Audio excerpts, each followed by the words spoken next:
रस्ते बनवणे हा साधारणपणे धंदा आहे, बरोबर.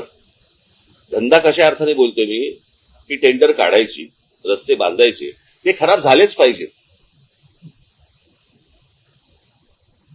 याच्यामध्ये सगळं सगळा जो नेक्सस आहे ना, तो सगळा तसाच येतो की याच्यामध्ये ते खराब झाले पाहिजेत. खराब झाले की लगेच ते खड्डे बुजवायचं टेंडर निघतं आपल्याकडे. आपल्याकडे तो जो कोणी कॉन्ट्रॅक्टर असेल त्याला कुठच्याही प्रकारचं पनिशमेंट होत नाही.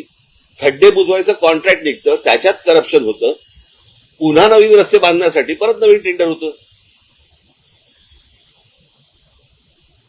हे ज्या प्रकारचं जे चालू आहे, गेली अनेक वर्ष सुरू आहे ना, या सगळ्या गोष्टींना लोक त्रासलेले आहेत. त्या खड्ड्यातनं जात आहेत, त्याच्यामध्ये अनेक लोक मृत्युमुखी पडतायत, परंतु जे करतायत त्यांनाच वारंवार निवडून दिलं जात आहे.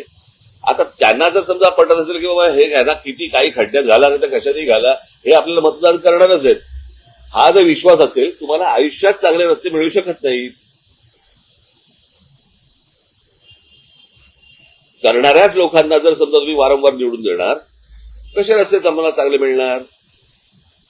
त्यांना असं वाटतंय आम्ही जे करतोय ते बरोबर करतोय. त्याच्यामुळे 400 खड्ड्यांचं काय घेऊन बसलात तुम्ही? आणि हा विषय फक्त मुंबईचा नाही आहे, हा सर्व शहरांचा विषय आहे. फक्त काय आहे प्रॉब्लेम, जे बाहेरच्या राज्यांमधून येतात त्यांना महाराष्ट्रातले खड्डे दिसतात, फक्त त्यांची राज्य खड्ड्यात गेलेली दिसत नाही. सारखं चॅनलवरती आपलं दाखवायचं की मुंबईमध्ये काय झालंय आणि महाराष्ट्रामध्ये काय झालंय, बाकीच्या राज्यांमध्ये काय झालंय ते एकदा बघा.